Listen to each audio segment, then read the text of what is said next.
60 years of Chapel Hill history. In March of 1957, a group from several Methodist churches met at the Lakeview branch of People's Savings and Loan. They discussed planting a new church in a rapidly growing area south of Battle Creek. Dr. Ted Jackson and Dr. Chuck Roberts had a local veterinary practice and had purchased the old Battle Creek Hunt Club east of Riverside Drive. Ted and Lois, Chuck and Martha had built homes on Riverside Drive. They donated a 4-acre parcel of what they hoped would become a new development. An exploratory committee was formed with members from all the Methodist churches in Battle Creek. On Easter Sunday, a sunrise service was held at the proposed site of the new church. It was a hill in the middle of an empty field.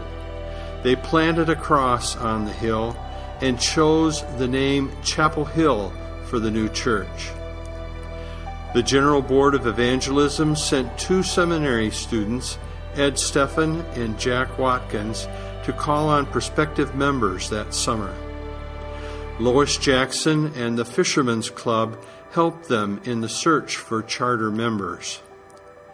The first regular Sunday morning service was on July 21st, 1957.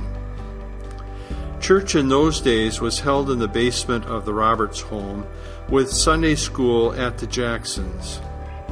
They needed a building. It would take $50,000 to build what is now the nursery and the pastor's office.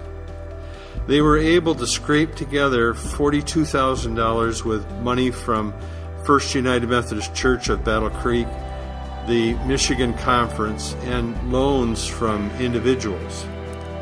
They laid the cornerstone on May 4th, 1958. Ed Steffen continued serving as a part-time pastor through this time, but with a new building on the way, Wayne Grote was appointed as full-time pastor. In those days, you could put money in or take money out of the collection plate for fundraising projects.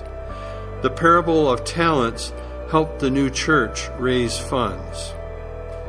The next pastor was John Francis. By that time, the church had outgrown the original structure and needed a sanctuary and fellowship hall. Security National Bank loaned them $100,000 for that project. In 1963, the sanctuary and fellowship hall were built.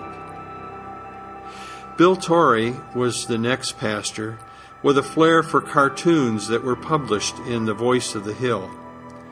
During his time, the first organ was donated. He was followed by Royce Robinson. A parsonage was built on Sheffield Road, and Royce built the congregation as well, welcoming over 350 new members. William Richards was here in the early 70s. We finally paved the parking lots and paid off the mortgage. Heath Goodwin was the pastor that worked on small groups and spiritual growth. Don Scranton was here when the Stephen Ministries program was developed. With all the programming in the building, it was obvious that we needed more space. Joe Bastei led us through another building program in 1987.